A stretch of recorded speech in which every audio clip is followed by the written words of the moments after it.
समाधान।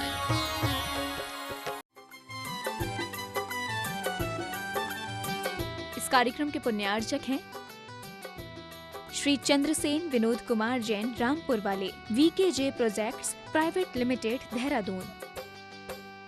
स्वर्गीय श्री कैलाश चंद्र जी सेठी व स्वर्गीय श्रीमती कमला देवी सेठी, कुचील, मदनगंज, किशनगढ़ वालों की पुण्य स्मृति में सेठी परिवार व मुंबई निवासी सुपुत्र राजेंद्र सेठी, पुत्र वधू वर्षा सेठी, पौत्र शिखर सेठी, पौत्री कनुप्रिया सेठी।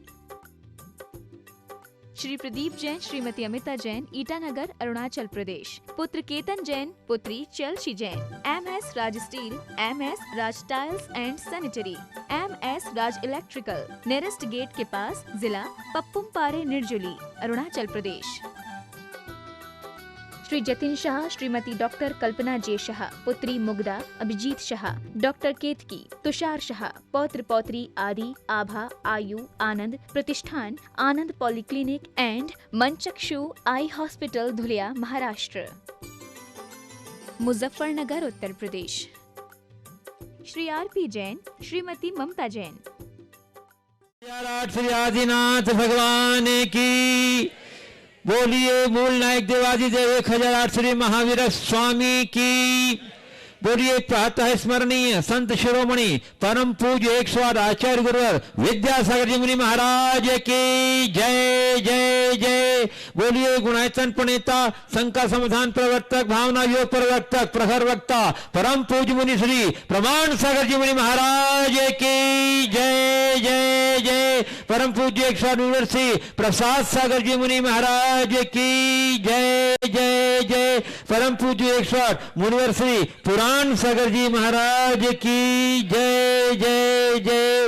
उपस्थित धर्म श्रद्धालु सज्जनों, माताओं एवं बहनों, मध्य प्रदेश की राजधानी भोपाल के 11 क्वार्टर स्थित श्री वर्धमान 1100 क्वार्टर कॉलोनी के वर्धमान जिनालय के पावन परिसर में आज का यह शंका समाधान कार्यक्रम आयोजित है।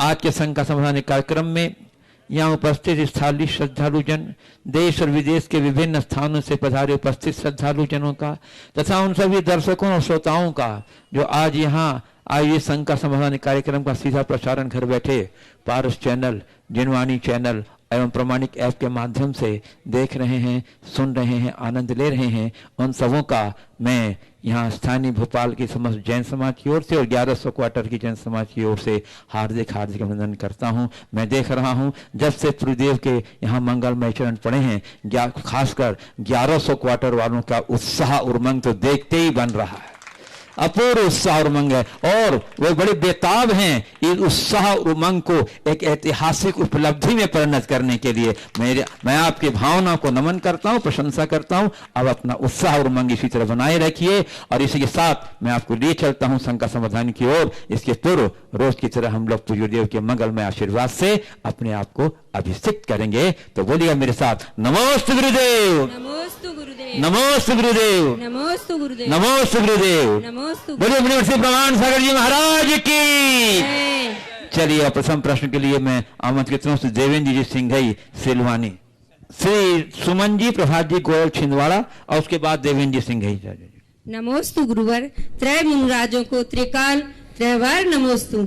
गुरुवर, हम लोग छिंदवाड़ा में स्वाध्याय करते हैं और अभी हमारा द्रव्य संग्रह का स्वाध्याय चल रहा था। उसमें हमने पुरबी जल, तेव, बाहु, बणप, फदी, थावरे, इंद्रिय, तो उसमें जो हम लोग वनस्पति काय का आता है प्रसंग, तब उसमें साधारण और प्रत्येक वनस्पति और सप्रतिष्ठित और अप्रतिष्ठित वनस्पति, तो उसमें हमारे पूरे ग्रुप में हम लोगों को कंफ्यूज होता है। तो मुनिराज आप ऐसा समझा दीजिए कि हम लोग फिर उसको कभी भूले ना। नमस्ते। ये वनस्पतियां होती है अनेक प्रकार की होती है। साधारण वो होती है जिसमें एक शरीर के स्वामी अनेक जीव होते हैं, उसको बोलते हैं साधारण। एक शरीर है पर उसको इंडिविजुअल एक शरीर में बहुत सारे प्राणी अनंत है, जिसका स्वामी अनंत हो उसको बोलते हैं साधारण। एक के श्वास लेने पर अनंत श्वास ले, एक के भोजन करने पर अनंत का भोजन हो, एक के जन्म लेने पर अनंत का जन्म हो और एक के मरने पर अनंत का मरण हो, उसका नाम है साधारण। और प्रत्येक उस प्रकार की वनस्पति को कहते हैं जिसमें एक शरीर का स्वामी एक जीव होता है। ये प्रत्येक भी दो तरह का होता है। एक प्रत्येक वो होता है जिसमें एक ही जीव है, एक ही शरीर है, और एक प्रत्येक वो होता है जिसका मालिक तो एक जीव होता है लेकिन उसके आश्रित अनंत साधारण जीव आ जाते हैं। इसको बोलते हैं सप्रतिष्ठित। जिसमें कोई साधारण जीव नहीं होते उसको बोलते हैं अप्रतिष्ठित। तो साधारण जीव जिसमें सम्मिलित हो, जिसमें दूसरे शब्दों में कहें निगोदिया जीव जिनके साथ जुड़े हों, उनको बोलते हैं सप्रतिष्ठित, और जिनमें निगोदिया जीव नहीं होते उसको बोलते हैं अप्रतिष्ठित। मुनिराज, तो फिर हम लोग भक्ष अभक्ष में भेद कैसे करें? जैसे खाते हैं तो फिर उसमें इसके लक्षण बताए हैं। जिसको तोड़ने में संभंग हो जाए, जो जमी कंद आदि हैं, जमी कंद क्यों नहीं लेते? आलू प्याज आदि जो कंद है उनके आश्रित अनंत साधारण जीव होते हैं, इसलिए नहीं लेते। श्री जयवीन सिंह सिलवानी, और उसके बाद तैयार रहेंगे श्री पीसी जैन साहब, ओएसडी, माननीय मंत्री राजस्व व परिवहन, सदस्य अनुशासन संस्थान। संत शिरोमणि आचार्य गुरुवर भगवान 108 श्री विद्यासागर महाराज जी के परम प्रभावक आज्ञानुवर्ती शिष्य मंचासीन प्रमाण सागर जी, प्रसिद्ध सागर जी, प्रमाण सागर महाराज के चरणों बारंबार नमोस्तु।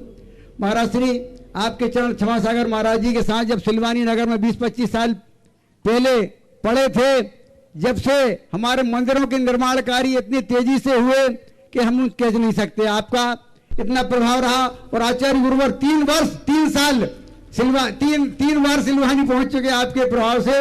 सन 2003 में, 2008 में 42 दिन रहे, और 2016 में आकर 2017 में गए, 36 दिन प्रवास रहा। और उनके सानिध्य में परम पूज्य आपके उससे महाराज जी आपके चरण पड़े थे, तो पंच कल्याणक महोत्सव कराने का सौभाग्य प्राप्त हुआ, माता पिता बनने का सौभाग्य प्राप्त हुआ। जी मैं 1 मिनट बोल देंगे महाराज जी। आपका जब सहपुरा में चातुर्मास चल रहा था तो समय सागर महाराज जी ने बेनाले जी जो आगरा के हैं क्लास ले रहे थे, उनके द्वारा आपको नमोस्तु भेजी थी। सहपुरा में आपका चातुर्मास चल रहा था, तो बेनाले जी ने समय सागर महाराज से पूछा कि आप बड़े महाराज जी हो, आप छोटे महाराज जी को क्यों भेज रहे? अरे कहने लगे शिक्षा में हम जरूर बड़े हैं, साधना में हमसे बड़े महाराज जी आपके सहपुरा में विराजमान है, इसलिए हम आपको पीछे उठाकर आपको उस वस्तु भेज रहे हैं। तो महाराज जी थोड़ा सा 1 मिनट बोल रहे सवाल हुई है। महाराज जी आपने कहा था अपने जीवन में 4 लक्ष्य करना चाहिए। एक तो शिखर जी की यात्रा, सौधर्मेंद्र भी बन चुके, शिखर जी की यात्रा भी कर चुके, माता पिता भी बन चुके। 4था लक्ष्य जीवन में सिद्ध चक्र मंडल विधान, तो भोपाल में आपने लाभ ही नहीं दिया, अकेले भोपाल वालों को ही ज्यादा लाभ मिलेगा। तो ऐसा हम चाहते हैं महाराज जी आपके चरण सिलवानी में पड़े, जिससे कि हम सिद्ध चक्र विधान कर सके। महाराज 1 सेकंड, शंकर समाधान का कार्यक्रम भी आप सिलवानी पधारें अथवा न पधारें, हमें आपके मुखारबिंद से सिलवानी में शंकर समाधान सुनना है। और महाराज जी 1 शंका हो रहे नहीं, तीसरी प्रतिमा, मेरी तीसरी प्रतिमा के व्रत है महाराज श्री, तीसरी प्रतिमा के व्रत है, सवाल ही कर रहा हूँ। तीसरी प्रतिमा के व्रत है, यात्रा में कभी समय छूट जाती है, तो महाराज श्री उसके लिए आपसे क्या कर लेगा? आप उसका समाधान कीजिए। दिन में मौका मिला, आज जी महाराज निकल लिया। पर भैया थोड़ा इतना ध्यान रखो, आप लोग बोलने में सब माहिर हो, अगर दे दे तो फिर आप ही लोग बोलोगे, मुझे तो केवल सुनना पड़ेगा। लेकिन एक बात बोलूं, ऐसा बोलने के बाद आपको ज्यादा सुनना पड़ेगा। अरे काम, आपने बहुत अच्छी बात की, कई बातें की, सिलवानी वालों का बड़ा भाग्य है। और कहा कि आपके प्रभाव से आचार्य महाराज आ गए। मैं कहता हूं हमारे प्रभाव से नहीं आए, आपके भाव से आए। सुनो, इसी सिलवानी में 3 बार 2 किलोमीटर बाहर से चले गए, सजी रह गई थी सिलवानी, वो भूल गए। सिलवानी पूरी सजी रह गई और गुरुजी निकल गए। ये भाव है, संयोग है, और ये निश्चित आप लोग बड़े भाग्यशाली हैं। गुरुदेव का सानिध्य आपको मिला, आप लाभ उठा रहे हैं। बाकी बहुत सारे निवेदन आपने कर लिए, होशियार है, एक ही में कई वरदान मांग लेने वाले। अब समय आएगा बताया जाएगा। आपने जो मूल बात की, तीसरी प्रतिमा में यदि प्रवास के समय सामायिक छूट जाए तो गुरुदेव कहते हैं जितनी सामायिक छूटे घर पहुंचने पर उतनी बड़ी सामायिक करो। जी जी, डबल किया मतलब। हाँ बिल्कुल करो। नमोस्तु महाराज, नमोस्तु, आगे। नमोस्तु, नमोस्तु। श्री पीसी जैन साहब, ओएसडी, माननीय मंत्री राजस्व परिवहन सदस्य अनुशासन संस्थान। और उसके बाद तैयार रहेंगे ब्रह्मचारिणी वर्षा दीदी, टीकमगढ़। त्रिमुनिराजों को बारंबार नमोस्तु नमोस्तु नमोस्तु भगवान। भगवान आपकी ही कृपा से 1994 में भारतीय दिगंबर प्रशासनिक प्रशिक्षण संस्थान जबलपुर में शुभारंभ हुआ था और आपकी कृपा से ही आज मैं यहाँ खड़ा हूँ। ये बहुत बड़ी कृपा है गुरुदेव। हम लोगों को तो सब कुछ मिला है, आज ऐसे लगता है कि 100% आप लोगों की कृपा से मिला है। अब अवसर आया है कुछ करने का, तो छोटा सा एक हम लोगों ने प्रयास किया है। अनुशासन संस्थान यहाँ हमारे सुधीर भाई के नेतृत्व में बहुत प्रयास किए जा रहे हैं। ऐसी इच्छा है कि ये अभी 40 बच्चियां और 40 बच्चे अनुशासन में अध्ययनरत हैं। ये कम से कम 400 बच्चे और 400 बच्चियां भोपाल में पढ़ें और कम से कम 100 बच्चे हर साल बड़ी बड़ी पोस्टों पर जाएं। ऐसी इच्छा और कामना है, आपका आशीर्वाद चाहिए। दूसरा एक और निवेदन है महाराज जी, बहुत जरूरी है। ग्रामीण क्षेत्रों में जहां से मैं आया हूं, हमारा एक मंदिर है टीकमगढ़ के पास, दरगाहें। ऐसे कई मंदिर हैं जो वहां से समाज अब चली गई है और शहरों में आ गई है। वो हमारे मंदिर की मूर्ति जी भी टीकमगढ़ में विराजमान है। तब से मुझे बड़ा गम है, लगभग 8 साल हो गए हैं। मैं चाहता हूं गुरुजी ऐसा आशीर्वाद दीजिए कि पुनः वहां मंदिर का बहुत अच्छा निर्माण हो, ऐसी मेरी भावना है। नमोस्तु भगवान। देखिए, आपने बहुत सारी बात की। अनुशासन के संदर्भ में बहुत सारी बातें 2 दिन पहले यहाँ करी जा चुकी है, इसलिए मैं उसकी पुनरावृत्ति नहीं करूँगा। और हमें इस तरह की संस्थाओं को आगे बढ़ाना चाहिए। आप लोग इस दिशा में कार्य कर रहे हैं, ये बहुत प्रशंसनीय है। जहाँ तक गाँव में खाली होने वाले मंदिरों के संदर्भ की बात है, बहुत गंभीर है। ये सवाल इस मंच पर कई बार आया है और मैंने इस पर एक बहुत बड़ी अच्छी योजना बना रखी है। समय की प्रतीक्षा कीजिए, बहुत जल्दी साकार। ब्रह्मचारिणी बहन वर्षा दीदी, टीकमगढ़। और उसके बाद हमारे तैयार रहेंगे अनुशासन के बच्चे, जिनका तीनों प्रश्न महाराजियों को मेरी ओर से नमोस्तु और मेरे टीकमगढ़ में टड़िया परिवार की ओर से भी नमोस्तु। महाराज श्री जी, हमारा प्रश्न है कि स्वाभिमान को किन परिस्थितियों में उपयोग करना चाहिए और किन परिस्थितियों में सहनशीलता का उपयोग करना चाहिए। महाराज जी कृपया समाधान दीजिए। स्वाभिमान और सहनशीलता का उपयोग किन स्थितियों में करना चाहिए? देखिए, स्वाभिमान की रक्षा हर स्थिति में करनी चाहिए। अभी मैंने स्वाभिमान का अर्थ बताया। हमें अपने गौरव और गरिमा को बनाए रखना हमारा दायित्व है। वो हमें हर हाल में बनाना चाहिए। ऐसा काम कभी नहीं करना चाहिए जिससे हमारी प्रतिष्ठा पर आंच आए। हाँ, अपने द्वारा ऐसा कोई कृत्य नहीं करना चाहिए कि प्रतिष्ठा पर आंच आए, पर कोई हमारी प्रतिष्ठा को आघात पहुंचाए तो उसको यथासंभव सह लेना चाहिए। उसकी स्थिति देखना चाहिए। जैसे मैं अपने जैसे साधु की बात को सामने रख करके कर रहा हूँ, हम हमेशा अपने स्वाभिमान की रक्षा में तत्पर रहते हैं। हम ऐसा कोई कृत्य नहीं करते कि जो हमारे मुनि धर्म के विरुद्ध हो, जिसको देखकर हम पर कोई उंगली उठाए। ये मेरे स्वाभिमान के प्रति मेरी जागरूकता का प्रतीक है। लेकिन अगर रास्ते चलते कोई मुझ पर टिप्पणी कर दे, कोई मुझे गाली दे दे, कोई मुझे मारे पीटे, तो मेरा धर्म कहता है उसको मैं क्षमा करूं, क्योंकि मेरे अंदर ये विवेक है, मेरे अंदर ये समझ है कि ये जो कुछ भी कर रहा है ये इसमें इसका कसूर नहीं, ये इसका अज्ञान करा रहा है, निमित्त मेरा कर्म बन रहा है। ये सहनशीलता, अगर आध्यात्मिक समझ हो तो मनुष्य बड़ी सी बड़ी प्रतिकूलता को सहजता से सह सकता है। और जिसके अंतरंग में आध्यात्मिक समझ का अभाव होता है वो छोटी छोटी बातों में टूट जाता है। तो अपने गौरव और गरिमा को बनाए रखने का प्रयत्न करना चाहिए, लेकिन यदि कोई दूसरा उसे खंडित करे तो टूटना नहीं चाहिए, यथासंभव सहना चाहिए। हाँ, ये बात मैंने एक साधु के हिसाब से बताई। आप गृहस्थों की एक सीमा है, गृहस्थों की सीमा है। हमें तो कोई हमारे प्राण लेने भी आएगा तो हम कोई प्रतिवाद नहीं करेंगे, लेकिन आप गृहस्थ हो।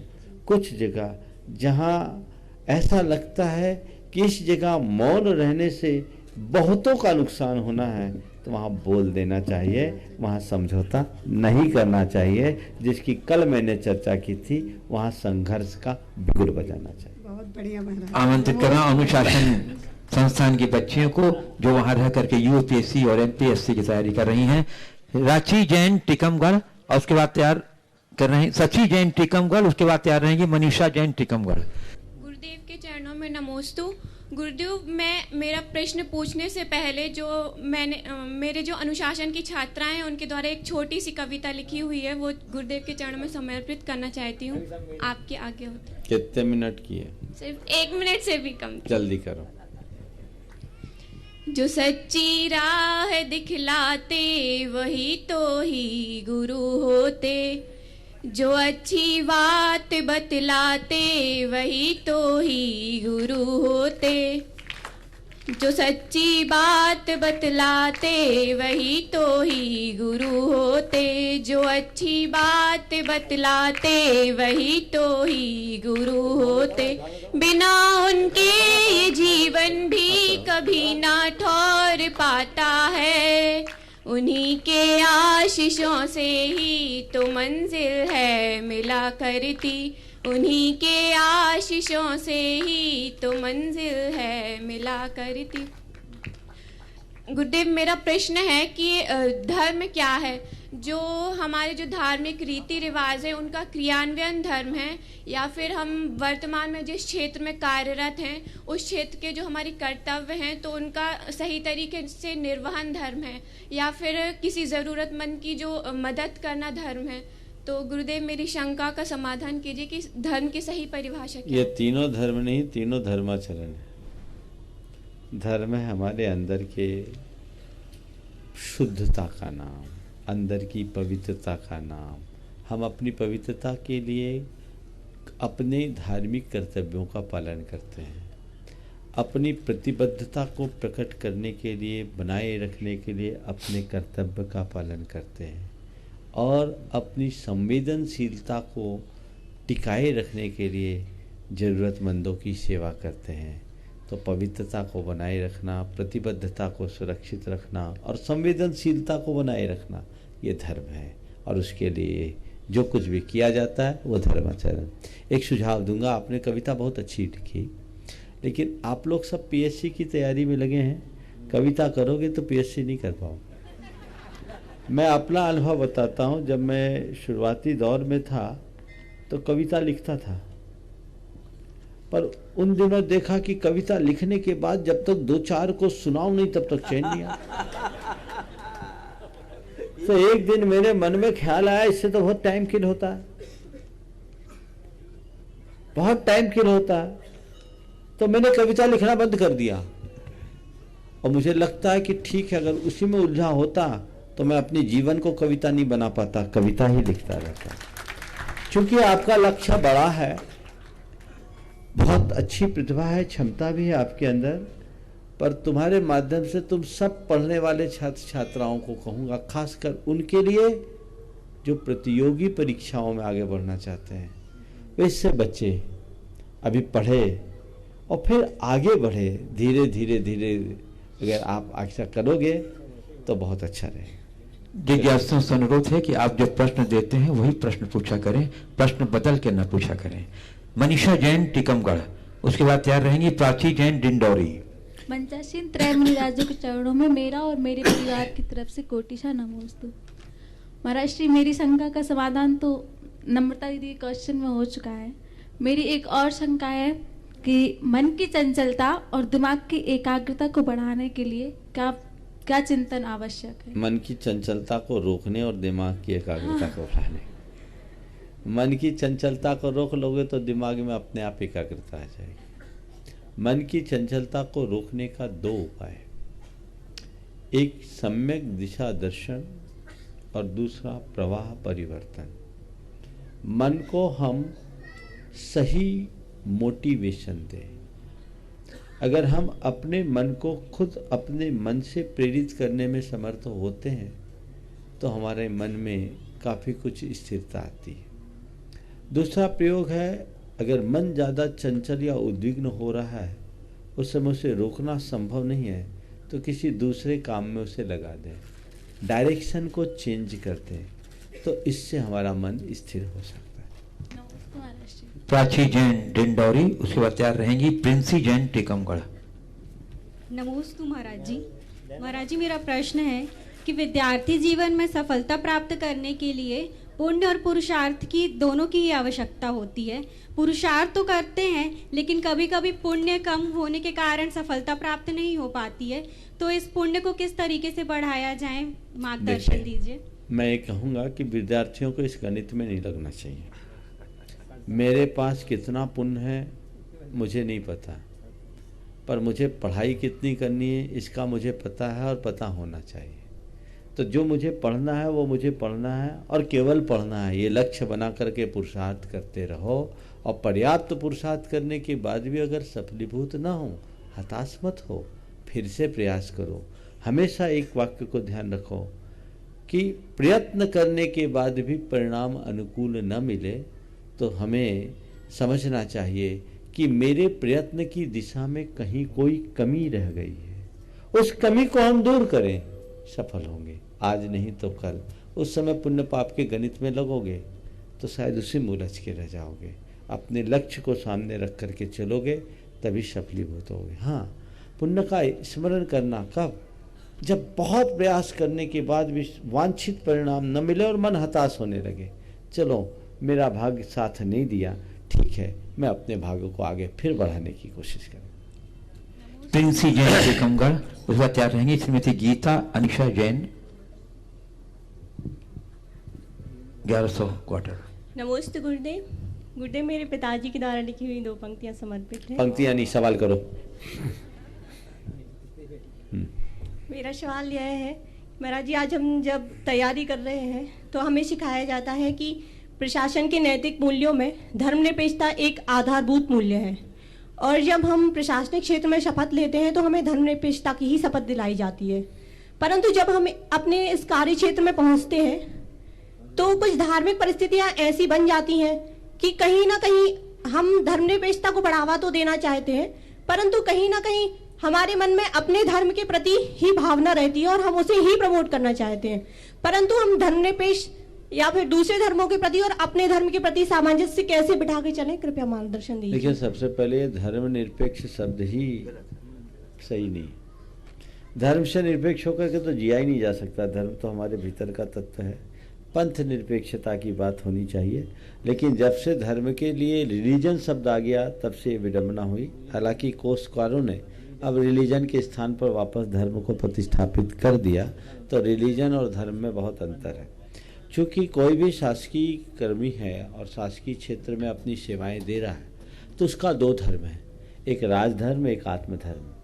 तो जब वो शासकीय सेवा में रहे तो राजधर्म का निर्वाह करे और अपने दैनिक क्रियाओं में लगे तो अपने आत्मधर्म का, अपने स्वधर्म का पालन करें। हम धर्मनिरपेक्ष होने का मतलब ये नहीं है कि सब धर्मों को माने। धर्मनिरपेक्ष होने का मतलब ये है कि मैं अपने धर्म का पालन तो करूं पर दूसरों का अनादर ना करूं। हमारे अंदर धार्मिक सहिष्णुता बनी रहे, यही हमारी एक बहुत बड़ी उपलब्धि है। श्रीमती गीता जैन, और उसके बाद तैयार रहेंगे आज हमारे बीच गुणायतन के समन्वयक एंड ट्रस्टी श्री पन्ना लाल जी पैनाड़ा आगरा से यहाँ उपस्थित हैं। मैं उन्हें आमंत्रित करूँगा। पर आसीन सभी महाराष्ट्र के चरणों में मेरा त्रैवार नमोस्तु। महाराष्ट्र, मेरा प्रश्न ये है कि आज स्त्री और पुरुष की समानता के दौड़ में स्त्री को किन किन बातों का ध्यान रखना चाहिए कि वो भले ही पुरुष से प्रतिस्पर्धा में आगे ना बढ़ सके पर जीवन की दौड़ में भी कभी पीछे ना रह सके। देखिए, स्त्री और पुरुष की समानता की दौड़ की तो बात ही नहीं। स्त्री और पुरुष दोनों समान है, असमान है कहाँ? अगर प्रकृति का संतुलन है तो तभी है जब स्त्री पुरुष दोनों है। दोनों में एक भी कम हो जाएंगे तो असमानता होगी। तो पहली बात, स्त्री और पुरुषों के मध्य समानता का सवाल ही खत्म होना चाहिए। समानता का सवाल तो तब है जब असमानता हो। दूसरी बात, असमानता है नहीं, दोनों की बराबरी है, दोनों कहीं किसी से कम नहीं, क्योंकि नर और नारी दोनों हैं तभी दोनों पूर्ण हैं, अकेले में दोनों अपूर्ण हैं। दूसरी बात, आपने पूछा कि स्त्रियां कहीं पीछे न रहें, वो अपने आप को पीछे मानती क्यों हैं? मैं तो कहता हूँ हर स्त्री अगर स्त्री बनी रहेगी तो अपने आप में पूर्ण है, पुरुष बनने का प्रयास करेगी तो अपूर्ण जरूर हो जाएगी। वो पुरुष बनने की होड़ में क्यों लगती है? स्त्री स्त्री बने, नारी नारी बने, वो नर बनने का काम न करे, उसमें जो नारी सुलभ गुण हैं उन्हें विकसित करने की कोशिश करे, तभी वो ज़्यादा सफल और सुखी रह पाएगी। और यदि उसके विरुद्ध उसमें कुछ उल्टा करने लगेगी तो मामला गड़बड़ हो जाएगा। गुणायतन के ट्रस्टी श्री पन्ना राजी बनागरा एक बार जोरदार करते ध्वनि से उनका अभिनंदन कर दीजिए बंधु करेंगे। और उसके बाद तैयार रहेंगे श्रीमती उर्वशी जैन, हांगकांग। नमोस्तु महर्षि, आज ये मेरी बिटिया सीमा पूछेगी आपसे साहब। महर्षि नमोस्तु। महर्षि, चाची जी पूछ रहे हैं कि पारिणामिक भाव क्या होते हैं और उसका कर्म पे क्या प्रभाव पड़ता है। जो बिना किसी कर्म के उदय से स्वाभाविक रूप से उत्पन्न हो पारिणामिक भाव होता है, न उसका कर्म पर प्रभाव होता है न उससे कर्म प्रभावित। नमोस्तु महर्षि। श्रीमती उर्वशी जैन, हांगकांग।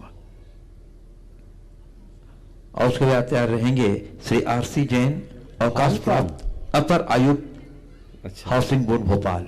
नमोस्तु महाराज श्री, ये मेरी बेटी का प्रश्न है जो हांगकांग में है आया, तो उसने वहां से मेरे को भेजा है। बोलो बोलो। महाराज श्री, आज की अर्थ प्रधान संस्कृति ने पारिवारिक, सामाजिक एवं मानवीय संवेदना को अर्थ से जोड़ दिया है। मैं यह मानती हूँ कि आज अर्थ की उपेक्षा नहीं की जा सकती है, परंतु गुरुदेव अर्थ हमारी संवेदना को प्रभावित ना करे, हमारे रिश्तों की और समाज की भी आत्मीयता बने रहे, इसका क्या उपाय करूं मैं? अर्थ हमारे संवेदनाओं को प्रभावित न करे, हमारे रिश्तों और आत्मीयता की सुरक्षा बनी रहे, इसके लिए क्या करें? एक ही बात को ध्यान रखें, अर्थ जीवन निर्वाह का साधन है, साध्य नहीं। यदि इतनी बात समझ लें तो कभी कुछ नहीं होगा, लेकिन जिनके लिए अर्थ ही सर्वस्व हो जाता है वो अनर्थ कर डालते हैं। इसलिए दोनों के मध्य तालमेल बना करके चलना चाहिए। नमस्ते। श्री आरसी जैन साहब, अवकाश प्राप्त अपर आयुक्त हाउसिंग बोर्ड भोपाल। और उसके बाद तैयार रहेंगी अनीता जैन, एस्ट्रोलॉजर एवं रेकी मास्टर। नमस्कार, नमोस्तु नमोस्तु नमोस्तु। नायक परिवार की ओर से नमोस्तु नमोस्तु नमोस्तु। गुरुवार 2011 में आचार्य श्री डोंगरगढ़ में चंद्रगिरी में विराजित थे, उसमें मैंने भी भाग लिया था। तो आचार्य श्री ने एक उपदेश में ये कहा था, जिन व्यक्तियों द्वारा जिन आगम को अपनी सिर आंखों पर बिठाया है वो व्यक्ति जीवन में कभी लटकते भटकते नहीं है। पर गुरुवार मैंने महसूस किया है कि आज का जो समय है उसमें लोगों की आस्था जिन आगम के प्रति कम होती जा रही है। तो गुरुवार क्या आपकी तरफ से क्या संदेश है कि जिससे जिन आगम के प्रति लोगों में आस्था उत्पन्न हो और बढ़ोतरी हो? मार्गदर्शन दे गुरुवार। देखिए, जिन आगम को के मर्म को समझे, ये मान के चले कि ये आगम ही वो मार्ग है जिससे हमारे जीवन का पथ प्रशस्त होता है। इस संसार से पार उतरने के लिए भवोद्धार करने का हमारे पास कोई दूसरा साधन नहीं है। जब तक ऐसा विश्वास हमारे मन में नहीं जगता तब तक जिनवागम के प्रति हमारी रुचि नहीं बढ़ती। ये समझना चाहिए कि भवसागर से पार उतारने के लिए जिनागम ही माध्यम है। जैसे सड़क पर आप चलते हैं तो रास्ते में लगे माइल स्टोन से आपका पथ प्रशस्त होता है, आप उसको फॉलो करते हैं तो अपनी यात्रा को सफल करते हैं। जहाँ जो डायरेक्शन होता है आप उसका अनुकरण करते हैं। अप होता है तो अप, डाउन होता है तो डाउन, यू होता है तो यू टर्न, एन टर्न होता है तो एन टर्न, आप उसको फॉलो करते हैं क्योंकि आपको मालूम है कि इसके बिना मेरी यात्रा सफल नहीं होगी। तो जैसे रास्ते के माइल स्टोन आपको रास्ता दिखाते हैं तो जिनागम मोक्ष पथ का रास्ता दिखाते हैं, उसको हम फॉलो करेंगे, उसका अनुकरण करेंगे, तभी अपने जीवन में सफलीभूत हो सकेंगे, अन्यथा कोई रास्ता नहीं हो सकता। उसकी तरफ हमें अपना ध्यान बना करके चलना चाहिए और हम अपने जीवन को आगे बढ़ा सकें। नमोस्तु गुरुवार। नमोस्तु गुरुवार। Anita Jain, astrologer reiki master. हाँ, मंचासीन विराजीन त्रिमुनराजों को मेरा बारंबार नमोस्तु। महाराज जी, मैं एस्ट्रोलॉजर प्रैक्टिस करती हूँ। मेरे पास विभिन्न जाति के लोग आते हैं, मुझे उनके अकॉर्डिंग ही उपाय बताने पड़ते हैं। हर बार दुख होता है कि कहीं मैं कुछ मिथ्यात्व में तो नहीं पढ़ रही हूँ, मुझे प्लीज़ मार्गदर्शन करें। और एक छोटा सा क्वेश्चन और है, मैं पहले इसको सुन लो। जी, आप अपनी युक्ति के द्वारा ऐसे भी उपाय बता सकते हैं जिससे मिथ्यात्व का समर्थन भी ना हो और सामने वाले का काम बन जाए। आप उस तरीके से अपने विवेक बुद्धि का प्रयोग करना चाहिए। व्यवसाय के निमित्त भी ऐसा काम न करें जिससे उन मार्ग का उपदेश देना पड़े। मैं आमंत्रित कर रहा हूँ doctor Saroj Jain, principal Rajiv Gandhi college, और उसके बाद तैयार रहेंगे श्रीमती प्रियंका रोहित जैन को। नमोस्तु गुरुवर, नमोस्तु गुरुवर, नमोस्तु गुरुवर। महाराज जी, मेरी शंका ये है कि समाज के विकास और कल्याण के लिए विज्ञान और धर्म में से हम किसे ज़्यादा महत्व देंगे? समाज के विकास और कल्याण के लिए विज्ञान और धर्म में से किसे ज़्यादा महत्व देंगे? मैं दोनों को अपने अपने जगह महत्व दूंगा। विज्ञान समाज को सुविधा देता है और धर्म समाज को सुरक्षित करता है। हम दोनों को लें। धर्म से संस्कार मिलते हैं, संयम मिलता है। जहाँ सुविधाएं चाहिए तो सुविधाओं को का सही उपयोग करने की बुद्धि भी चाहिए, वो बुद्धि हमें धर्म से ही मिलती है। इसलिए दोनों चीज़ों का भूमिकानुरूप प्रयोग करना चाहिए। श्रीमती प्रियंका रोहित जैन को भोपाल, उस बात तैयार रहेंगी श्रीमती अमिता शर्राफ, भोपाल गुणायतन ट्रस्टी। जैन को परिवार भोपाल की तरफ से सभी मुनिराजों के चरणों में बारंबार नमोस्तु। गुरुदेव, शिक्षा पूर्ण करने के उपरांत मेरे पास जॉब के कई अवसर थे, परंतु आपकी प्रेरणा से मैंने जॉब न करके निजी व्यवसाय करना उचित समझा। गुरुदेव, मैं अपने निजी व्यवसाय करती हूँ। निजी व्यवसाय करते हुए पारिवारिक, सामाजिक एवं धार्मिक उत्तरदायित्वों का निर्वहन किस प्रकार करूँ ताकि संतुलन बना रहे, और इसमें मुझे किसको प्राथमिकता देनी चाहिए? निजी व्यवसाय करते हुए पारिवारिक, सामाजिक और धार्मिक दायित्वों का निर्वहन कैसे करूं जिससे संतुलन बने और इसमें किसको प्राथमिकता दें? देखिए, बहुत अच्छी बात है कि आपने जॉब छोड़ करके अपने व्यवसाय को चुना है और ये हमें प्राथमिकता के साथ अपनाना चाहिए। लेकिन एक बात मैं सबसे कहना चाहता हूँ, घर चलाना भी एक बहुत बड़ी जॉब है, इसे कभी भूलना नहीं चाहिए। यदि आपके परिवार में इस तरह की अनुकूलताएं हैं कि आपके व्यावसायिक व्यस्तता के बाद भी आप अपने परिवार के साथ न्याय कर सको या पारिवारिक जिम्मेदारी उठाने वाले दूसरे लोग हों, तो आप व्यापार कीजिए, और व्यापार भी तब कीजिए जब उसकी बहुत ज़्यादा आवश्यकता हो। यदि घर की सारी व्यवस्थाएं अनुकूल है तो मैं नहीं चाहता कि हर कोई व्यापार में भागीदारी रखे। जहाँ जिसकी जितनी ज़रूरत हो उतना करना चाहिए। स्वाभाविक है, जब व्यापारिक व्यस्तताएं बढ़ जाती है तो धीरे धीरे पारिवारिक, सामाजिक और धार्मिक क्षेत्रों से हमारा रुझान घटने लगता है। सबसे पहले व्यक्ति का धार्मिक रुझान कम होता है, फिर धीरे धीरे सामाजिक, और ज़्यादा व्यस्तता बढ़ जाने से व्यक्ति पारिवारिक जिम्मेदारियों से भी विमुख हो जाता है। और परिवार क्या, स्वयं के प्रति भी व्यक्ति लापरवाह हो जाता है, अपने स्वास्थ्य की भी उपेक्षा करना शुरू कर देता है।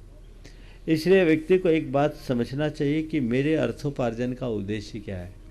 जीवन के निर्वाह के लिए हम अर्थोपार्जन करते हैं, तो अर्थोपार्जन करें, जीवन के निर्वाह के लिए करें, पर ये बात सदैव ध्यान रखें, जीवन के लिए अर्थोपार्जन है, अर्थोपार्जन के लिए जीवन नहीं। ये भेद रेखा हमारे सामने खुली होनी चाहिए। मैं अगर व्यापार कर रहा हूँ तो अपने परिवार को मजबूती और स्थिरता देने के लिए कर रहा हूँ, पर यदि व्यापार में इतना मगन हो जाऊँ कि परिवार के लिए समय न बचे तो इससे बड़ी बेवकूफ़ी और कोई दूसरी नहीं होगी। हमें संतुलन बना करके चलना चाहिए। आपने पूछा है इसमें सबसे ज़्यादा प्राथमिकता किसे दें। देखिए, एक व्यक्ति को जो कामकाजी है उसे जब आपने प्राथमिकता के सवाल की बात की है कि सर्वाधिक प्राथमिकता किसे दें, तो सबसे पहली प्राथमिकता आप अपने तन और मन के स्वास्थ्य को दें। दूसरा नंबर पर आप अपने परिवार को ध्यान में रखें। तीसरे नंबर पर अपने सामाजिक कर्तव्यों का पालन करें और इन सब में दृढ़ बने रखने के लिए अपनी धार्मिक गतिविधियों को नियंत्रित करें और इन्हें ध्यान में रखते हुए व्यापार करेंगे तो कहीं विफल नहीं होंगे और इन्हें गौण कर देंगे तो कभी सफल नहीं होंगे। श्रीमती अमिता शर्राफ भोपाल गुणायतन ट्रस्टी, उसके बाद तैयार रहेंगे सुश्री नम्रता जैन NIT भोपाल।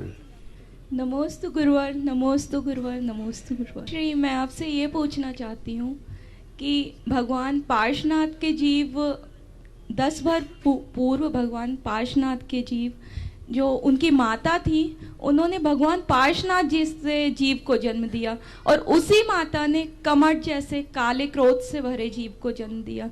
तो महाराज जी मैं ये जानना चाहती हूँ, वो निर्मल भाव से धनी थे पार्श्वनाथ के जीव और कमट काले क्रोध से भरे हुए थे, तो वो माता के किस प्रकार के कर्मों का फल हो सकता है महाराज जी? देखिए, प्रायः कहा जाता है कि संतान के ऊपर माँ का प्रभाव होता है, माँ के संस्कारों का फल होता है। कुछ अर्थों में ये सही है पर ऐसा एकांत नहीं।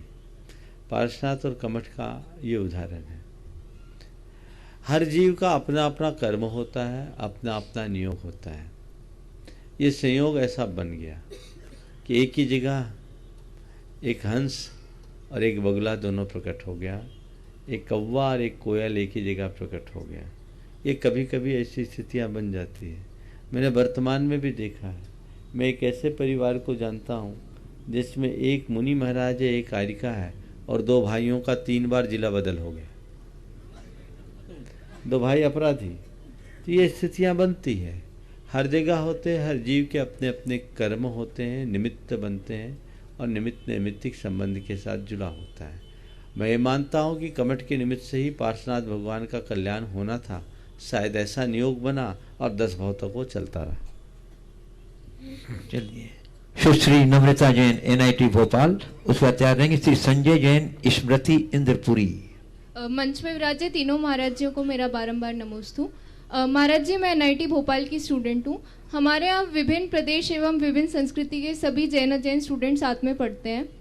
तो महाराष्ट्र आजकल प्रायः देखने में आया है कि जो जैन लोग होते हैं वो बाकी अजैन लोगों को तो अपने प्रिंसिपल्स इफेक्टिवली नहीं समझा पाते हैं। जैसे हम कभी अपने अजैन फ्रेंड्स के साथ बाहर खाने जाते हैं और वेज नॉन वेज वाली जगह खाने से मना करते हैं, तो वो अक्सर मजाक उड़ाते हैं कि यार इन लोग को तो इनके अलग नाटक हैं, ये लोग तो खाते ही नहीं है।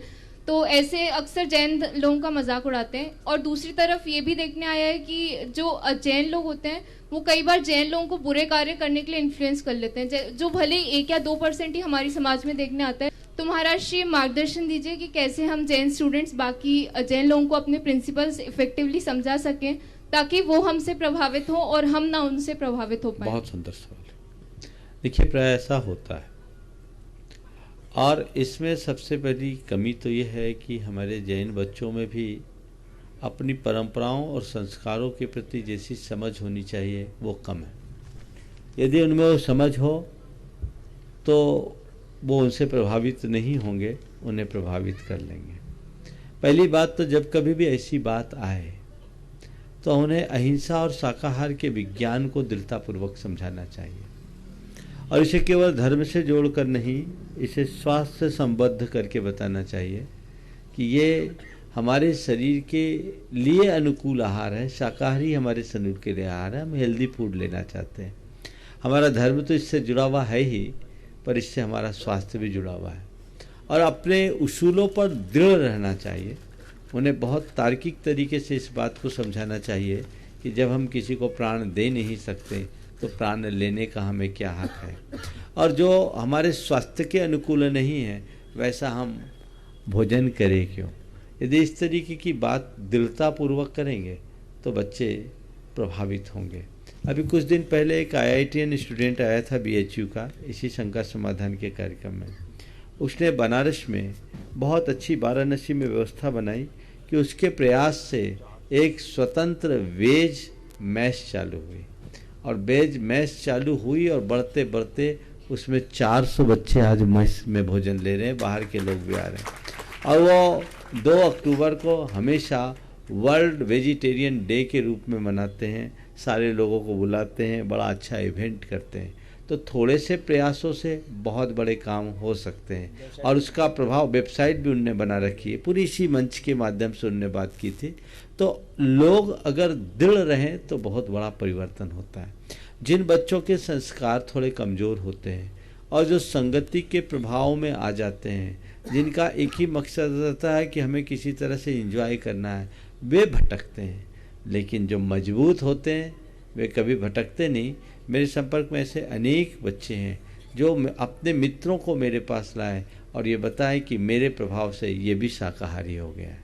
तो ये हमें अपनी छाप छोड़नी चाहिए, बशर्ते हमारी नींव मजबूत हो। श्री संजय जैन स्मृति इंद्रपुरी, उसके बाद तैयार रहेंगे अंकित सोनल जैन भोपाल। नमोस्तु गुरुवर, नमोस्तु गुरुवर, नमोस्तु गुरुवर। गुरुवर, कल आपने क्रोध के ऊपर प्रवचन में बताया था कि अपेक्षा रखना और अपेक्षा का पूर्ण ना होना ये क्रोध का एक बहुत बड़ा प्रमुख कारण है।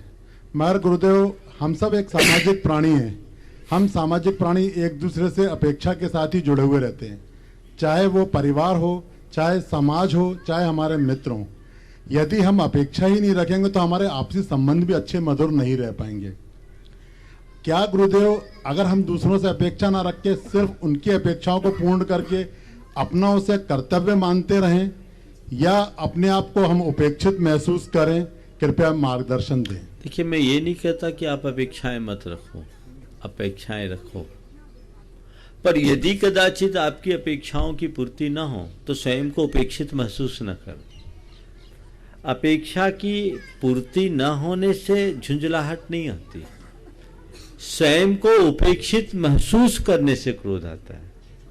तो हम अपने आप को उपेक्षित महसूस करना बंद कर दें तो काम होगा, और अगर अपेक्षित महसूस करोगे जीवन भर दुखी रहो। अंकित जैन भोपाल, सोनल जैन भोपाल, उसके बाद तैयार रहेंगे प्रीति जैन तेंदु खेड़ा। जिनके नाम की घोषणा होती है वो नाम खोजते ही अपने स्थान पर खड़े हो जाएं ताकि माइक आपको जल्दी मुनि राजू के चरणों में बारंबार नमोस्तु नमोस्तु नमोस्तु। महाराज श्री, मेरा प्रश्न आज के आपके सुबह के प्रवचन पर आधारित है। महाराज श्री, अहंकार जो होता है, एक व्यक्ति दूसरे किसी को रेफरेंस में सामने देख के हम बता सकते कि ये अहंकार कर रहा है, लेकिन वह स्वयं अहंकार कर रहा है, इसका हम कैसे पता करें? क्योंकि अहंकार और स्वाभिमान दो वर्ड ऐसे हैं कि जिनमें बहुत ही माइनर डिफरेंस होता है। जो अहंकार कर रहा होता है वो तो अपने आप में एक स्वाभिमानी व्यक्तित्व दिखाता है, लेकिन सामने वाला उसको अहंकारी समझता है। तो इन दोनों में हम डिफरेंस कैसे बने करें, और एक स्वाभिमान, एक अहंकारी व्यक्ति से हम डिस्टेंस कैसे बना के रखें, या उनसे हम कैसा बर्ताव करें? आपने सवाल किया अहंकार की पहचान कैसे करें, अहंकार और स्वाभिमान में अंतर क्या है, और हम एक अभिमानी व्यक्ति से अपनी दूरी कैसे सुनिश्चित करें। देखिए, मेरे भीतर अहंकार है या नहीं, इसकी एक बड़ी स्थूल पहचान बताता हूँ। यदि कोई आप पर टिप्पणी करे, आपको कुछ कहे और आप प्रभावित हो रहे हैं, तो समझ लेना आपके अंदर अहंकार है। किसी ने आपके विरुद्ध टिप्पणी की, आपने इग्नोर कर दिया, ये विनम्रता की पहचान है। और किसी ने अनुचित टिप्पणी की, आप प्रभावित हो गए, तो ये भी अहंकार की ही अभिव्यक्ति है। इससे अपने को बचाना चाहिए। आपने अहंकार और स्वाभिमान में फर्क पूछा है, बहुत ज़्यादा अंतर नहीं है, लेकिन थोड़ा समझे तो स्पष्ट अंतर होगा। एक है, 4 शब्द बताता हूं: अभिमान, अहंकार, स्वाभिमान, मद, और एक शब्द और समझ लीजिए, मान, अभिमान, मद और स्वाभिमान। 4 शब्द हैं: मान, अभिमान, मद और स्वाभिमान। मान, अभिमान और मद, ये तीनों एक ही परिवार के भाई भाई हैं। मान योग्यता के अनुरूप सम्मान की इच्छा रखना मान है। अभिमान योग्यता से अधिक सम्मान की चाह रखना। मद, अपने की अतिरिक्त औरों को तुच्छ मानना, उन्हें कुछ गिनना ही नहीं, अपने आप को सबसे बड़ा मानना, ये अहंकार का सबसे विकृत रूप है। मान स्वाभाविक है, जितनी मेरी योग्यता है उतना मुझे सम्मान मिलना चाहिए। यहां रिस्पेक्ट की एक्सपेक्टेशन है। अभिमान और उसका बड़ा भाई है, योग्यता से ज्यादा सम्मान मुझे मिले, पूरी क्रेडिट खुद लेना चाहता है। और मद अपने अलावा किसी को देखने ही नहीं दे। जहां तक स्वाभिमान की बात है वो इन तीनों से परे है। स्वाभिमान में न मान की अपेक्षा है न सम्मान की अपेक्षा है।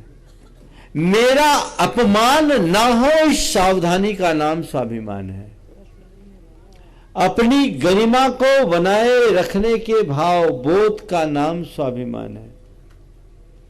कोई मुझे प्रणाम नहीं करता, मुझे कोई तकलीफ नहीं, पर मैं ऐसा कोई कृत्य न करूं कि मुझे गाली खानी पड़े। इस सावधानी का नाम स्वाभिमान है। प्राय लोग अभिमान को ही स्वाभिमान मानने की भूल कर बैठते हैं। आपने पूछा अभिमानी से दूरी कैसे रखे? ना इनसे ज्यादा दोस्ती रखो, ना इनसे ज्यादा दूरी रखो। एक सुरक्षित बनो, मिल गए तो राम राम, नहीं तो अपने काम से काम। प्रीति जैन तेंदुखेड़ा प्रचार रहेंगे। श्री राजेंद्र जैन बावड़िया कला स्वामाणिक समूह के सदस्य। मुनिश्री के चरणों में त्रैवार नमोस्तु। मुनिश्री, मेरा प्रश्न है, सुख व्यक्ति के अहंकार की परीक्षा लेता है, जबकि दुख व्यक्ति के धैर्य की, और सुख दुख आना जीवन की शैली है। अतः दोनों ही परीक्षाओं में उत्तीर्ण होने के लिए हमें क्या प्रयास करने चाहिए? सुख अहंकार की परीक्षा लेता है, दुख धैर्य की, और जीवन में दोनों आते हैं। आपने पूछा है दोनों ही परीक्षाओं में उत्तीर्ण होने के लिए क्या करें? कितना भी सुख आए अहंकार मत करो, सुख को क्षणिक मांगो, और कितना भी बड़ा दुख आए उसे भी थोड़े समय की मानो। सुख और दुख को जो क्षणिक मानते हैं वे सुख में अभिमान नहीं करते और दुख में कभी अधीर नहीं होते। लेकिन जो दोनों को शाश्वत मान लेते हैं उनके अंदर अभिमान भी होता है और अधीरता भी। तो दोनों नश्वर हैं। सुख आया है थोड़े देर के लिए, पल में बदल जाएगा, और दुख आया है ये भी थोड़े देर के लिए है, टिकेगा नहीं। इतनी समझ होगी तो आप सुख और दुख दोनों में स्थिरता बनाने में समर्थ रह सकोगे। श्री राजेंद्र जैन बावड़िया कला प्रमाणिक समूह के सदस्य और प्रचार रहेंगे डॉक्टर निशी गोधा, लाल घाटी, भोपाल। निशी गोधा अपने स्थान पर खड़ी हो जाए। नमोस्तु गुरुवर, नमोस्तु। मेरा और मेरे परिवार के सभी सदस्यों तरफ से नमोस्तु।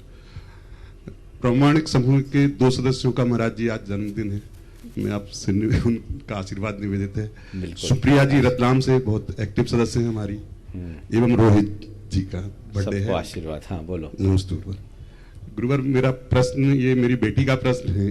पहला, बेंगलोर में रहती है वो, उसके घर से मंदिर जी 2-2.5 किलोमीटर मंदिर है, ऑफिस है और रास्ते में मंदिर है, तो आते जाते वो मंदिर जी जाती है।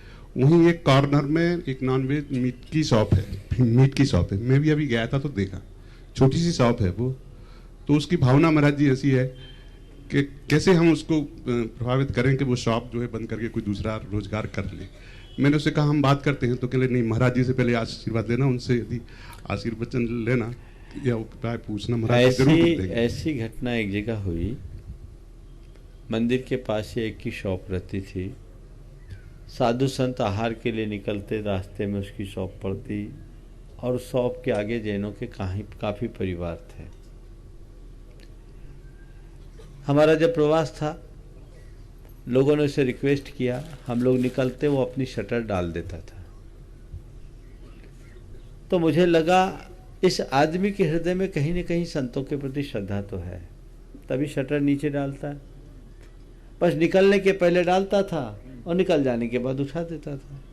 तो मैंने कुछ लोगों को सुझाव दिया, इस आदमी का कल्याण करना चाहिए, आप लोग जाइए, उससे निवेदन कीजिए कि पर डे कितना कमाते हो, तुम जो काम करते हो उसकी जगह हम तुम्हें दूसरे रोजगार की व्यवस्था दे दें तो काम हो सकता है। लोगों ने बोला, उसने बोला मेरी रोज की कमाई लगभग 1000 रुपये की है, उस मंदिर से संबद्ध 400 परिवार के लोग थे। लोगों ने कहा भाई तुम ये जो मांस का व्यापार करते हो, एक काम करो, मंदिर के बाहर फल का ठेला लगाने लगो, हम सब लोग फल तुमसे खरीदेंगे। उसको प्रस्ताव समझ में आ गया, उसने स्वीकार लिया। जिसका भवितव्य अच्छा होता बुद्धि पलट जाती है। वो फल का ठेला लगाया, समाज के बीच मैसेज गया, सारे लोग उसी से फल खरीदते हैं और आज उसका जीवन सफल हो गया। कुछ इस तरह की पहल करे, शायद परिवर्तन हो जाए। एक प्रश्न और अभी चक्र विधान समाप्त हुआ है, उससे संबंधित एक प्रश्न, आपकी आज्ञा हो तो एक प्रश्न। हाँ बोलो बोलो। महाराज जी अभी 8 दिन लगातार सिद्धों की आराधना करी तो निश्चित रूप से मानसिक और शारीरिक प्रगति हुई है, ये अनुभव बिल्कुल किया जा सकता है। शारीरिक प्रगति का तो हमारी 100 साल की माँ जी हैं। 100 साल? 100 साल। वाह, एक बार करतल ध्वनि हो जानी चाहिए। बहुत सुंदर। हाँ, लगातार अनवरत 8वें दिन एक भी अर्घ मिस किए उन्होंने, सारे किए हैं, सुबह से लेकर 5 बजे उठ के 4 बजे। महाराज जी एक स्थिति और देखी जाती है लोक व्यवहार में कि यदि हम किसी की आराधना करते हैं या गुणगान करते हैं तो वहां भी एक पॉजिटिविटी का निर्माण होता है लोक व्यवहार में, और यदि वो कुछ देने में सक्षम होता है तो वो शायद आपको कुछ दे भी देता है। मगर हमारे भगवान तो वीतरागी हैं, वो तो कुछ दे नहीं सकते हैं। तो मैं एक गुत्थी को समझना चाहता हूँ, ये रहस्य उद्घाटित करना चाहता हूँ। बहुत अच्छा। किस चीज का प्रताप है? आपने बहुत अच्छा सवाल किया, पर बड़ा घुमा के किया। आपने कहा है कि साधारण व्यक्ति का अगर हम थोड़ा गुणगान मनहार करते हैं तो वो प्रसन्न होकर कुछ दे देता है। हमने सिद्ध परमात्मा की 8 दिन तक ऐसी मनहार की, क्या वीतराग परमात्मा से हमें कुछ नहीं मिलेगा? ध्यान रखें, जिसके पास मांगने से मिलता है ना, बहुत स्वल्प होता है, और जो बिना मांगे देता वो छप्पर फाड़ के देता है।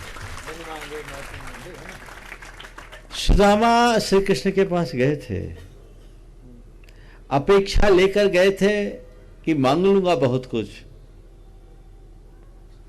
पर श्री कृष्ण ने अवसर ही नहीं दिया, बल्कि गांठ का चावल और खा लिया। सुदामा बड़े मायूस होकर लौटे थे, लेकिन घर आने के बाद उन्हें मालूम पड़ा कि हमें क्या मिला। हाँ, मालूम क्या मिला? घर आने के बाद मिला, आपको भी पता लगा होगा। फिर दूसरी बात, पेड़ के नीचे जाने के बाद सघन छायादार बड़का पेड़ हो, छाया मांगने की जरूरत ही क्या? छाया तो अपने आप बरसती है। वहां जो मिला है वो कहीं नहीं मिल सकता। जो अहोभाव, जो विशुद्धि, जो आनंद है, वो जीवन की सबसे बड़ी निधि है, उपलब्धि है। इसको आप जड़ उपलब्धियों से जोड़कर मत देखिए। सब कुछ मिलता है अगर हम ठीक मन से करें तो। महाराज जी मेरा प्रश्न मगर यही था कि मिलता तो है, मगर ये काय से मिलता है? आराध्य की शुद्धता उससे मिलता है या आराधक की योग्यता से मिलता है? ये सवाल। हाँ, या मंत्र जो हम उच्चारण करते हैं उनकी शुद्धता से मिलता है? ये आराध्य की कृपा से, आराधक की योग्यता से, या मंत्रों के प्रभाव से? बहुत अच्छा सवाल है। देखिए, आराध्य तो निमित्त है, नैमित्तिक है हमारा भाव जो आराधक के अंदर है। यदि हम भाव रहित होकर मंत्रोच्चार करेंगे कुछ प्रभाव नहीं होगा। टेप रिकॉर्ड से मंत्र चला दो, कुछ होगा क्या? भाव विशुद्धि जितनी ज्यादा होती है प्रभाव उतना पड़ता है। हाँ, हमारी भाव विशुद्धि में वो आराध्य हमारे निमित्त बने, नैमित्तिक हमारा होना चाहिए। सबने आराधना की, सबको एक सा फल नहीं होगा। आराध्य थे, आराधक अलग अलग, जो जिस तरीके के आराधक रहे, जिसकी जैसी प्रगाढ़ आराधना हुई उसको वैसा फल मिला। समझ गए? मंत्रोच्चार का प्रभाव होता है, लेकिन उसके साथ हमारी भाव विशुद्धि जितनी, इसलिए हम ये कह सकते हैं कि इन सब में सबसे ज्यादा प्रभावी हमारे अंदर की भावना है, जो कि आराधक की योग्यता का ही एक प्रकट रूप है। डॉक्टर निशी कोधा, लाल घाटी भोपाल, उसके आचार्य रहेंगे डॉक्टर राजीव जैन भोपाल। मंच पर आसीन तीनों मुनिराजों के चरणों में मेरा और मेरे परिवार का नमोस्तु नमोस्तु नमोस्तु। हे गुरुवर, मेरी मम्मी अमेरिका में रहती हैं आजकल और उन्होंने आपके चरणों में नमोस्तु प्रेषित किया है। उन्हीं का ये प्रश्न है कि उन्होंने कुछ वर्ष पूर्व जयपुर में विपश्यना केंद्र में 2 शिविर अटेंड किए थे और वहाँ उन्हें ये बताया गया कि बुद्ध और महावीर भगवान ने भी जैन दर्शन में के अनुसार उन्होंने भी विपश्यना की। तो उनका कहना यह था कि जैन दर्शन में कभी सुनने में नहीं आता ऐसे नॉर्मली, तो इसका विपश्यना का स्वरूप और महत्व क्या है? देखिए, विपश्यना नाम अलग है, ध्यान तो जैन धर्म में भी है। जो लोग विपश्यना का ध्यान कराते हैं वो प्रायः शरीर परीक्षा, श्वास परीक्षा कराते हैं, श्वासों को देखने की बात करते हैं, फिर संवेदनाएं जागृत होती है, उसका अनुभव करते हैं। जैन ध्यान पद्धति उससे और आगे की है। हमारे तीर्थंकर भगवतों ने जिस ध्यान की बात की है वो कहते हैं माँ मुझ्झा माँ रज्जा माँ चित्ता इत्त नित्य बत्थेसु थिर मिच्छा जय चित्तम विचित्र ध्यानप सिद्धि। यदि तुम विचित्र ध्यान की सिद्धि के लिए अपने चित्त को स्थिर करना चाहते हो तो किसी भी इष्टानिष्ट पदार्थों के प्रति राग मत करो, द्वेष मत करो और मोह मत करो। सहज शांत बैठे रहो, स्थिर रहो। माँ चित्त माँ जंपा माँ चिट्ठा किम विजेन होए थिरो अप्पा अपम मिरो इनमें हवई परम ध्यानम। ध्यान करने के लिए क्या करना? कुछ नहीं करना है। जहां करना वहां ध्यान है नहीं। ध्यान किया नहीं जाता, ध्यान में जिया जाता है। न चिंता करो, न चर्चा करो और न ही चेष्टा करो, बस सहज जानो और देखो। इस परिणति का नाम परम ध्यान है और इस ध्यान में जो लवलीन होते हैं वे ही अपने जीवन के परम आनंद का अनुभव कर पाते हैं। इसलिए विपश्यना की जो बात है वो तो हमारी 12 भावनाओं में भी आता है। असुचि भावना क्या है? ये विपश्यना का ही तो भाव है। उससे वो देहात्म बोध को तोड़ने की बात करते हैं, पर हम वहीं नहीं रुकते।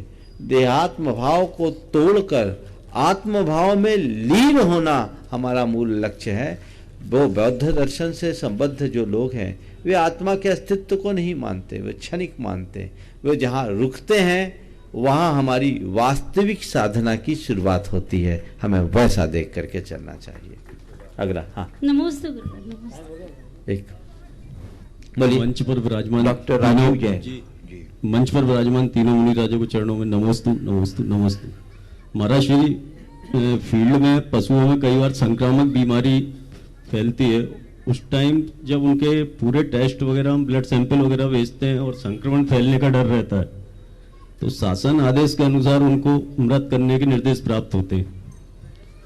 तो ऐसी परिस्थितियों में मुझे मतलब टीम के द्वारा रहती, पूरी टीम रहती है साथ में, तो क्या दोष निवारण और उससे बचने के लिए क्या कर सकते हैं? देखिए, संक्रामक बीमारियों से बचने या बचाने के लिए शासन अपना आदेश देता है और उन्हें मारने का आदेश है। ये तो पाप है। कई बार जैसे प्लेग के चक्कर में चूहे आदि को, आप अन्य प्राणियों को भी ऐसा ही बोल रहे होंगे। यह हिंसा है, बड़ी हिंसा है, पाप है। अब आप ये कह सकते हो कि उसे हम नहीं रखेंगे तो और मनुष्य मरेंगे, महामारी फैलेगी। लेकिन हमारे यहाँ महामारी से खुद को बचाने का उपदेश तो है, पर महामारी से बचने के लिए औरों को मारने का कोई विधान नहीं। ये पाप है, इसका प्रायश्चित करना चाहिए। कैसे प्रायश्चित हुआ महाराज? गुरुओं से मिलकर अलग से। नमस्ते महाराज। इस प्रकार आज के इस सत्र को परम पूज्य गुरुदेव के चरणों में नमन अर्पित करते हुए यहीं पर विराम। बोलिए परम पूज्य आचार्य गुरुवर श्री विद्यासागर जी महाराज की। इस कार्यक्रम के पुण्यार्चक थे श्री चंद्रसेन विनोद कुमार जैन, रामपुर वाले, VKJ projects private limited, Dehradun. स्वर्गीय श्री कैलाश चंद्र जी सेठी व स्वर्गीय श्रीमती कमला देवी सेठी, कुचील, मदनगंज, किशनगढ़ वालों की पुण्य स्मृति में सेठी परिवार व मुंबई निवासी सुपुत्र राजेंद्र सेठी, पुत्र वधू वर्षा सेठी, पौत्र शिखर सेठी, पौत्री कनुप्रिया सेठी। श्री प्रदीप जैन श्रीमती अमिता जैन ईटानगर अरुणाचल प्रदेश। पुत्र केतन जैन, पुत्री Chalshi Jain. MS Raj steel, MS Raj tiles and sanitary, MS Raj electrical, nearest gate के पास, जिला पप्पुमपारे निर्जुली, अरुणाचल प्रदेश। श्री जतिन शाह श्रीमती डॉक्टर कल्पना जे शाह, पुत्री मुग्धा अभिजीत शाह। डॉक्टर केतकी, तुषार शाह, पौत्र पौत्री Aadi, Aabha, Aayu, Anand Pratishthan, Anand polyclinic and Manchakshu eye hospital, Dhulia, Maharashtra. Muzaffarnagar, Uttar Pradesh. Shri RP Jain Shrimati Mamta Jain.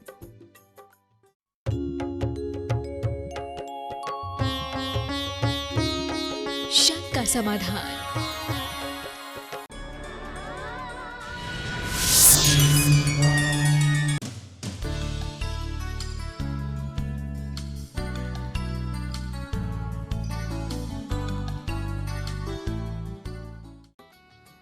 जजनी दर्शकों, मैं शिपाली जैन एक बार फिर आप सभी का स्वागत है सामूहिक श्री जिनबिंब पंचकल्याणक महोत्सव में। आप देख रहे हैं मध्य प्रदेश के इंदौर स्थित गोयल नगर के चमेली पार्क में परम पूज्य आचार्य श्री विद्यासागर जी महाराज सत्संग के सानिध्य में चल रहे 13 जनालियों का सामूहिक श्री जिनबिंब पंचकल्याणक महोत्सव का विशेष प्रसारण। आइए हम और आप एक बार फिर चलते हैं कार्यक्रम स्थल और देखते हैं शेष प्रसारण।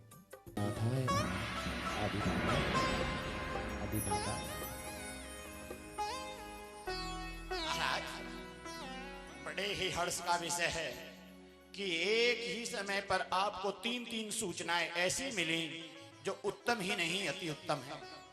सबसे पहले आपको सूचना मिली कि आपको पुत्र रत्न की प्राप्ति हुई, तो हम वहीं से प्रारंभ करते हैं। पहले आप अपने पुत्र के दर्शन करें, उसके बाद हम आयुधशाला चलें और फिर उसके बाद हम आपके पिताश्री के समोशरण में चलेंगे। नहीं, पुत्र मोह भी संसार में भवसागर में गोते खाने लगाने का ही कारण बनेगा। चक्र रत्न भी मुझे बार बार इस भवसागर की ओर ही घसीटेगा। मुझे तो सबसे पहले पिताश्री की पूजन करनी है, उनकी दिव्य देशना सुननी है। मुझे सबसे पहले पिताश्री के समोशरण की ओर चलना है।